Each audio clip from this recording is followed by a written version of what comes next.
প্রিয় বন্ধুরা, আশা করি সবাই ভালো আছো। বেরিয়ে পড়লাম বন্ধুরা প্রকৃতির সঙ্গে মিশে যেতে। চলছে বর্ষাকাল, আর বর্ষাকাল মানে আমাদের গ্রাম বাংলার দিকে প্রকৃতির সঙ্গে লড়াই শুরু করা। শুরু হয়ে গেছে চাষবাস প্রক্রিয়ার ব্যস্ততা, আর আমি তারই মাঝে ঘুরে দেখছি আমাদের চারপাশটা।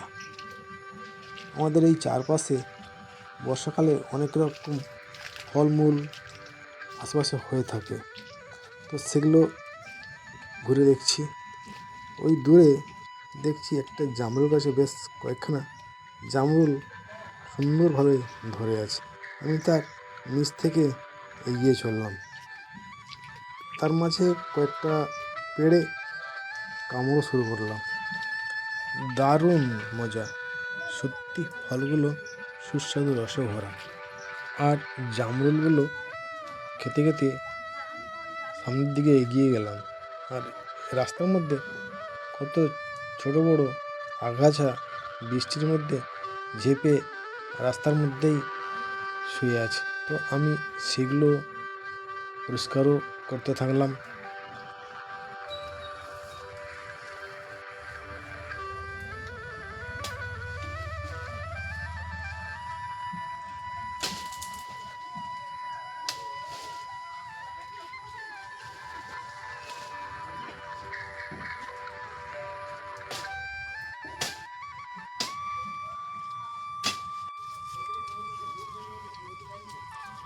আর আস্তে আস্তে আগাছাগুলো পরিষ্কার করতে করতে আমি এগিয়েও গেলাম।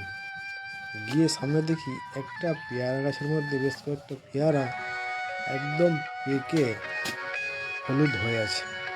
তো আমি আগে ওই গাছের নিচে অনেকগুলো ছোট বড় লতা গাছ এবং আগাছা ছিল, আমি সেগুলো পরিষ্কার করে, ছোটো ছোটো কয়েকটা ডালপালা ছিল সেটাও আমি ছেটে পরিষ্কার করে দিলাম।